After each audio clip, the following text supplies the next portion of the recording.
ভালো লোক, তৃণমূল কংগ্রেসের পুরনো দিনের লোক, তাকে ঘরে বসিয়ে দিয়েছে, সে তৃণমূল কংগ্রেস ছেড়ে দিয়েছে। আমি শুভেন্দু অধিকারী এক্সাম্পল নিই। শুভেন্দু অধিকারী ছিল, আজকে আমরা বেঈমান গদ্দার সব বলেছি, বাট পার্টি ওর সঙ্গে বেঈমানি করেন, টু বি ফ্র্যাঙ্ক। মমতা বন্দ্যোপাধ্যায়ের টালির চাল থেকে হয়ে গেল কি 6th-7th floor of Kamal street. মানুষ আর রিলেট করতে পারছিল না তৃণমূল কংগ্রেসের সঙ্গে। এই যে আমাদের তৃণমূলে হয় না ভিসি, হ্যাঁ, আগে আমরা দেখতাম নেতাজি ইন্ডোরে মিটিং হতো, কার্ড বেস মিটিং, সবাই কার্ডের জন্য দৌড়ি করতো। তারপর মমতাদি কি বলতো, যে আসো এই যারা বাইরে আছিস ভেতরে ঢোক। আরে this is, she has this pen, যে কর্মীটা বাইরে রোদের মধ্যে বসে আছে, আমি ইন্ডোরে বসে বক্তৃতা করব, কর্মীরা বাইরে শুনবে না, ঢুকিয়ে নাও ভেতরে। অভিষেক ব্যানার্জির এই ফিলটা নেই, এই পেনটা নেই। এই মুহূর্তে আমাদের সাথে যিনি আসেন তাকে আপনারা সবাই চেনেন, বহুল জনপ্রিয় ছাত্র যুব নেতা তৃণমূলের, এবং একটা সময় প্রাইম টাইমে একদম প্রত্যেক দিন আমরা যার মুখ দেখতে পেতাম, অসাধারণ ডিবেট করতেন সেই সময়, ঠিক সেই মানুষটা এখন আমাদের সাথে আছেন কোহিনুর দা। এখন কেমন চলছে? চলছে একটু তো আনরেস্ট, একটু তো আনস্টেবল, একটু অ্যাংজাইটি মিলিয়ে ঝুলিয়ে চলছে। অ্যাংজাইটিটা কেন মনে হয়? অ্যাংজাইটি এই কারণে যে কি হবে আগামী দিন, কিভাবে বাংলার যে অনিশ্চয়তার একটা পার্ট আছে, একটা সংখ্যক মানুষের, তারা কি করবে, এই একটা অ্যাংজাইটি আমাদের সবার মধ্যেই আছে। এই একটা আতঙ্ক যে আমরা আমাদের বাংলায় কিভাবে এই আনস্টেবল যে সিচুয়েশনটা হয়েছে সেটাকে স্টেবল করতে পারবো, এই অ্যাংজাইটি তো নিশ্চয়ই আছে। আচ্ছা, এই যে এখন দেখতে পেলাম, আমরা যেই রেজাল্ট দেখতে পেলাম, মানে এটা হয়তো আজ থেকে 2 মাস কেন 1 মাস আগেও কেউ ভাবেনি, এবং বিজেপির তরফ থেকেও কেউ ভাবেনি। কারণ সকালবেলা আমি যখন 4 তারিখে সাখাওয়াত মেমোরিয়ালে শুভেন্দু অধিকারীর বাইট নিলাম, তখন তিনি বললেন 160 থেকে 165 আমরা পাচ্ছি। সেখানে দেখলাম 200 তো দূরের, মানে 200 তো হচ্ছেই, তার আরও বেশি বেড়ে গেছে। এত যে একটা ভয়ঙ্কর ল্যান্ডস্লাইড, আগের বার 213 থেকে এবার যে এত বড় একটা ল্যান্ডস্লাইড, কেন, কি মনে হচ্ছে? দেখুন, অনেকগুলো কারণ আছে। আমাদের প্রথম আমার মনে পড়ে 2008-এ পঞ্চায়েত নির্বাচনে কাউন্টিং হতো। প্রথমে গ্রাম পঞ্চায়েত, তারপর সমিতি, তারপর জেলা পরিষদ। সকালবেলা শোভনদেব চট্টোপাধ্যায়, বর্তমানে মাননীয় বিধায়ক বালিগঞ্জ, তিনি বলছেন যে আমরা গ্রাম পঞ্চায়েতে দারুণ রেজাল্ট করব, পঞ্চায়েত সমিতি চেষ্টা করব, জেলা পরিষদ হয়তো আমরা পাবো না। পরের দিন সকালবেলা হতে হতে আমরা দেখেছিলাম যে আমরা 2টো জেলা পরিষদের নিরঙ্কুশ প্রাধান্য পেয়েছিলাম, দক্ষিণ চব্বিশ পরগনা এবং পূর্ব মেদিনীপুর। তো মানুষেরা অনেক সময় যারা যেতে তারাও বুঝতে পারে না। এখানে আপনি যদি ধরেই নিই যে ইভিএমে কিছু প্রশ্নচিহ্ন ইত্যাদি ইত্যাদি আছে, কিন্তু তাও সরকারের বিরুদ্ধে বা তৃণমূল কংগ্রেসের বিরুদ্ধে একটা অনাস্থা তৈরি হয়ে গেছিল। এবার এই অনাস্থাটা কি সরকার ভালো কাজ করেনি বা করেছে এনতেন ইত্যাদি ইত্যাদি, তাহলে তো 2024-এই নরেন্দ্র মোদীর হাওয়ায়, রাম মন্দিরের হাওয়াতেই আমরা লোকসভায়। সেটাই কথা, যে যখন আমরা দেখছি 30টা প্রায়, তো সেখানে দাঁড়িয়ে এখন মানে ভাবা যাচ্ছে না 2 বছরের মধ্যে। এবং ব্যাপারটা ইট ইজ সিম্পল, আমি তোমাকে বলছি একদম পরিষ্কার, হচ্ছে যে ক্যারেক্টার চেঞ্জ। মানুষ একটা দলকে ভালোবাসে তার ক্যারেক্টার দেখে। সিপিএমের ক্যারেক্টার কী ছিল? বামপন্থী ক্যারেক্টার। যেদিন সিপিএম রতন টাটা সেলিম টেলিম নিয়ে মাথায় তুলে নাচতে লাগলো, জমি দখল করতে লাগলো, কৃষককে গুলি মারতে লাগলো, সেদিন বুঝলো যে না, এই সাম্যবাদ, সোশ্যালিজম, বামপন্থা বা পাতি বাংলায় গরিব মানুষের, প্রান্তিক মানুষের পাশে থাকার ব্যাপারটা ঢপবাজি, এরকমটা নয়। ক্যারেক্টার চেঞ্জ, অতএব সিপিএম চেঞ্জ। আমাদের ছিল হচ্ছে গ্রাসরুট পার্টি। গ্রাসরুট পার্টি মানে কীরকম? মমতাদি দেখে পছন্দ হলো, আর সুন্দর বক্তৃতা করছে, এ তো ভালো আছে, একে এই নেতাটা করে দাও। It was maybe unscientific, might be illogical to some extent, but it was the character of Trinamool Congress. It was the open-minded character of Trinamool Congress. হঠাৎ করে তৃণমূল কংগ্রেস এই মমতা বন্দ্যোপাধ্যায়ের টালির চাল থেকে হয়ে গেল কি 6th-7th floor of Kamal street. মানুষ আর রিলেট করতে পারছিল না তৃণমূল কংগ্রেসের সঙ্গে। যারা তৃণমূল কংগ্রেসকে কর্মী সমর্থক, তারা রিলেট করতে পারছিল না। ধরুন, একজন সিপিএমের বিরুদ্ধে মার খাওয়া, পুকুরে ফলিডল পড়ে গেছে, ধানের ক্ষেত আগুন লাগিয়ে দিয়েছে, মার ধর খেয়ে শুধু মমতা ব্যানার্জি করবে বলে, শুধু মমতা ব্যানার্জি, রিপিট, মমতা ব্যানার্জি বাদ দিয়ে এই সেন্টিমেন্ট কোনো তৃণমূলের নেতার কাছে জেনারেট করতে পারবে না। যতই আই লাভ, উই লাভ এসব লেখো, সব ঢপের কীর্তন, সব হবে না। তাকে ব্লক সভাপতি দল করেছে, তারপর তার ব্লক সভাপতিতে চলেছে, ইত্যাদি ইত্যাদি। তৃণমূলে প্রচুর লোক ঢুকেছে, কিছু প্রশ্নচিহ্ন দাঁড়িয়েছে, ওকে। তাকে ডাকা হলো ক্যামাক স্ট্রিটে, একটা কেরানি তাকে ডেকে পাঠালো, টেলিকলার, আসুন আপনার সঙ্গে অভিষেক বন্দ্যোপাধ্যায়ের পিএ দেখা করবে। পিএ, আচ্ছা। অভিষেক বন্দ্যোপাধ্যায় রাজনীতি শুরু করেছেন 2014, নেমেই সংসদীয় সিট জিতেছেন।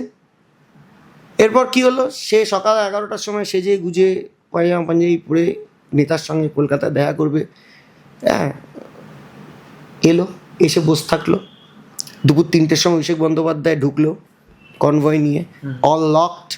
6টায় বেরোলো, টাইম কাটছে 8:30টার সময় ক্যামাক স্ট্রিটের অফিস থেকে একজন পুলিশ এসে বললো আজকে দেখা হবে না, আপনি চলে যান। সে বাড়ি গিয়ে তার কর্মীকে কি মুখ দেখাবে? কর্মী বলবে যে দাদা তুমি অভিষেক বন্দ্যোপাধ্যায়ের সঙ্গে দেখা করেছো? বলবে 11টা থেকে সন্ধ্যে 8টা অবধি বসেছিল, আর তার পিএ পুলিশ পাঠিয়ে বলেছে যে ভাই আজকে হবে না দেখা। এরকম অনেক লোক, আমিও, আমার সঙ্গে আজকে অনেকে অভিষেক বন্দ্যোপাধ্যায়ের 2-3টে ছবি দেখিয়েছে। আমি তো অভিষেক বন্দ্যোপাধ্যায়ের সঙ্গে 2014 থেকে আছি, তো ধরে নিই 2014 থেকেও রাজনীতি করে, 2014, আজকে 2026, 2026 থেকে, মানে 10 বছরে যদি আমি অভিষেক বন্দ্যোপাধ্যায় আমার ছাত্র যুব নেতা হয়, আমার কটা ছবি আছে? 3টে, সব মিলিয়ে 3টে অভিষেক বন্দ্যোপাধ্যায়ের সঙ্গে ছবি আছে। তা আমি তো দলের মুখপাত্র, দলের ছাত্রের সহসভাপতি, আমার সঙ্গে মাত্র 3টে ছবি সম্ভব?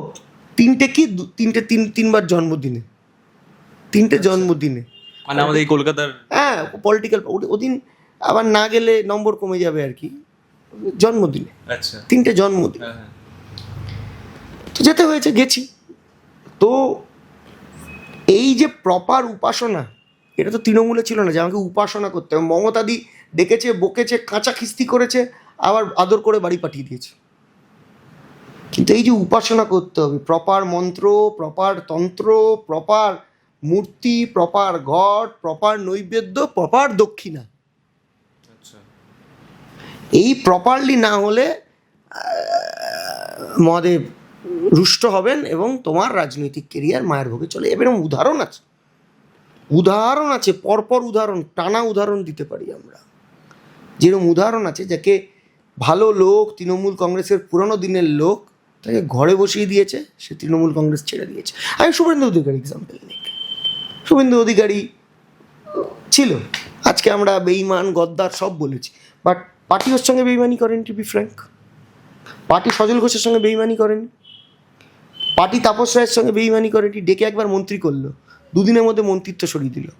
ডেকে একবার জেলা সভাপতি করলো, 2 দিনের পর সেটা সরিয়ে দিল।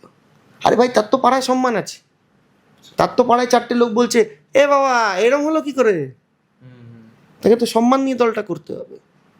হয়নি। অভিষেক বন্দ্যোপাধ্যায়ের কাছে খুশি না করতে পারলে হবে না।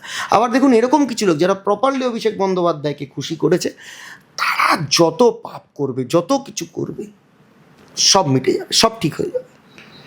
আমার বিরুদ্ধে একটা এফআইআর নেই, নট আ সিঙ্গেল এফআইআর।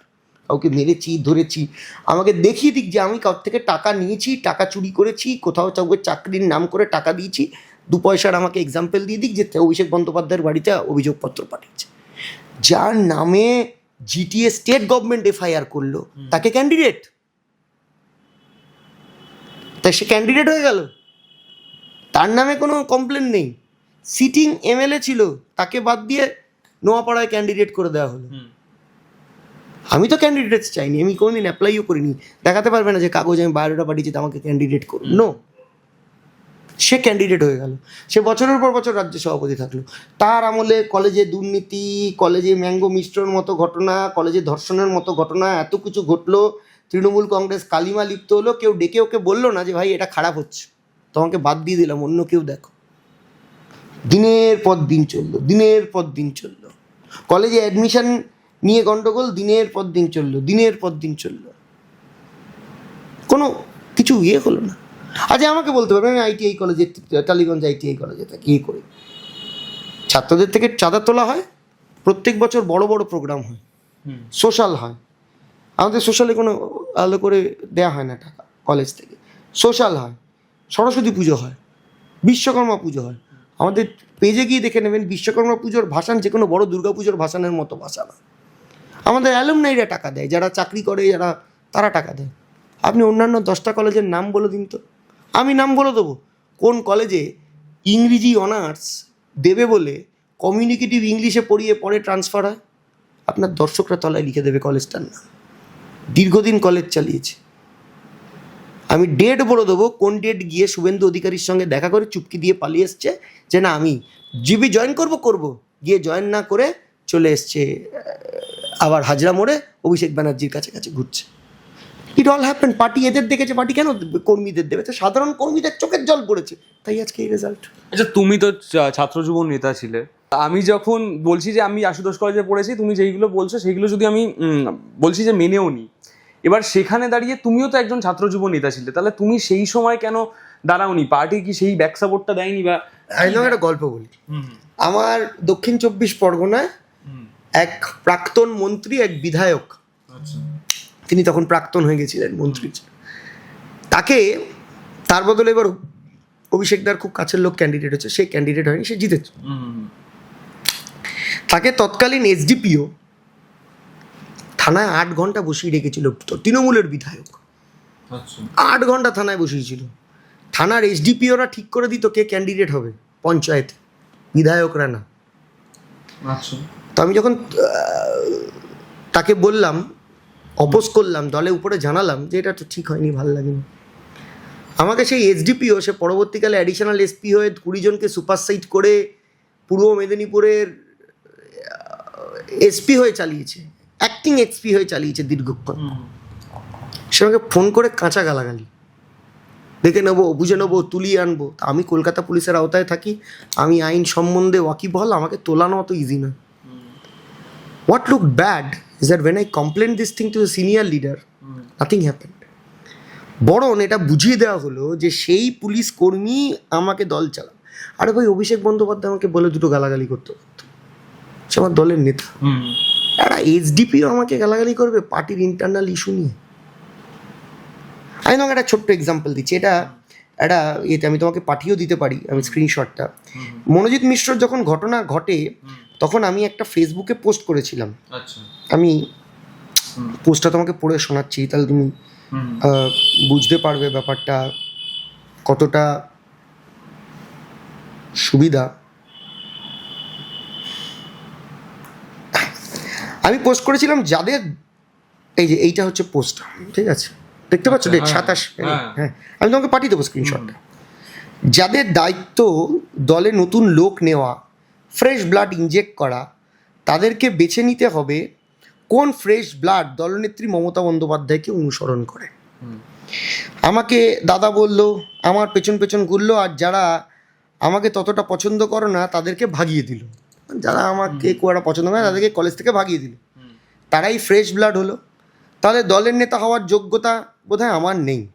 যারা জোর গলায় বলেছিল অন্যায় সহ্য করবেন না এই দলে, তাদের শুধু অভিষেক বন্দ্যোপাধ্যায় জিন্দাবাদ বললে হবে না, অভিষেক বন্দ্যোপাধ্যায় কী বলেছেন সেটাও শিখতে হবে। অভিষেক বন্দ্যোপাধ্যায় ধর্ষণের বিরুদ্ধে বলেছিলেন। এটা আমি যখন করি, উইচ ইজ 27 ডিসেম্বর 2025, তুমি ডেটটা দেখতে পাচ্ছ, এবং ও পাশে দেখতে পাচ্ছ তালা মারা, মানে অনলি মি করা। এতগুলো কমেন্ট হয়েছে, 44 উইকস টাইমিং, তার মানে নতুন করে বানানো নয়। এইটা হওয়ার পর আমাকে অভিষেক বন্দ্যোপাধ্যায়ের অফিস থেকে এক টেলিকলার কাম কেরানি আমাকে ফোন করে বলে, दादा ने बोला है इसको डिलीट करने को। अच्छा। क्यों? मैंने दादा का इंस्ट्रक्शन है। Fine, but I was clever enough যে আমার কোন দিন তো প্রুফ রাখতে হবে। আমি প্রাইভেসিটা অনলি মি করে দিয়েছিলাম। এর ফলে আজকে সেদিন থেকে আমার সব বন্ধ, অভিষেক বন্দ্যোপাধ্যায়ের অফিসে সব, বিজয় সম্মেলনী বন্ধ, টিভি বন্ধ, দলের প্রোগ্রাম বন্ধ, ভিডিও কনফারেন্স, এই যে আমাদের তৃণমূলে হয় না ভিসি, হ্যাঁ, আগে আমরা দেখতাম নেতাজি ইন্ডোরে মিটিং হতো, কার্ড বেস মিটিং, সবাই কার্ডের জন্য দৌড়ি করতো। তারপর মমতাদি কি বলতো, এই যারা বাইরে আছে সবকে ঢুকিয়ে নাও। আরে this was the essence of Trinamool Congress. দেখেছি, এই ঢুকিয়ে দাও যারা বাইরে আছে ঢুকিয়ে দাও। This was the essence of Trinamool Congress.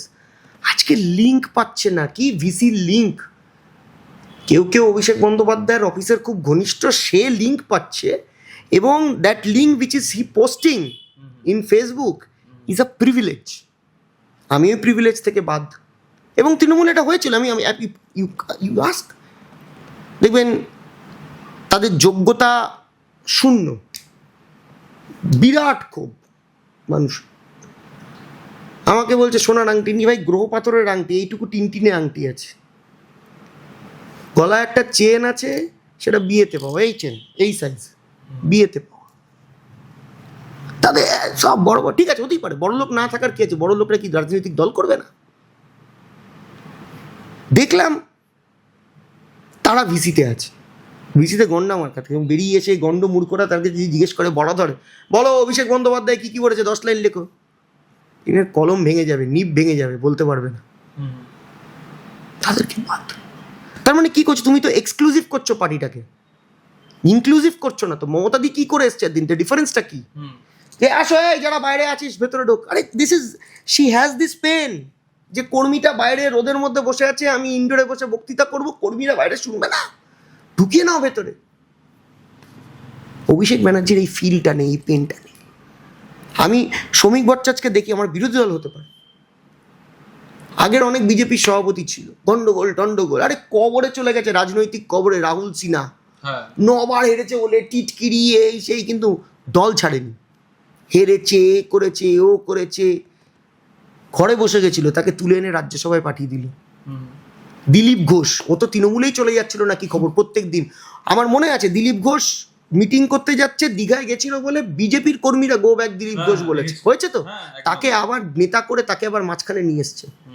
Suvendu Adhikari, Dilip Ghosh থেকে শুরু করে, রাহুল সিনহা থেকে শুরু করে, এবং পুরোনো দিনে হারিয়ে যাওয়া নেতা সায়ন্তন থেকে শুরু করে, এদিক ওদিক, আবার যারা তৃণমূল থেকে এসছে, তাপস রায়, সজল ঘোষ, এদেরকে ইনক্লুড করে করতে পারলো, ইনক্লুসিভ হলো। আর আমার দল ভিসির লিঙ্ক পাঠিয়েছি, if you got the link তুমি উচ্চ জাতি, ইফ ইউ আর আউট তুমি বাইরে। মমতাদি ডিড নট হ্যাভ দিস। ইন্ডোরে মিটিং হয়েছে, মোহাম্মদ আলী পার্কের মহাজ্যোতি সদনে মিটিং হয়েছে, আমরা দেখেছি ডেকে নিয়েছে ভেতরে, আয় ভেতরে চলে আয়, যতজনকে ভেতরে ঢোকানোর ভেতরে ঢুকিয়ে দে। অভিষেক বন্দ্যোপাধ্যায়ের মিটিং এটা হয়নি, তো দল রিলেট করবে কি করে, দলের কর্মীরা রিলেট করবে কি করে?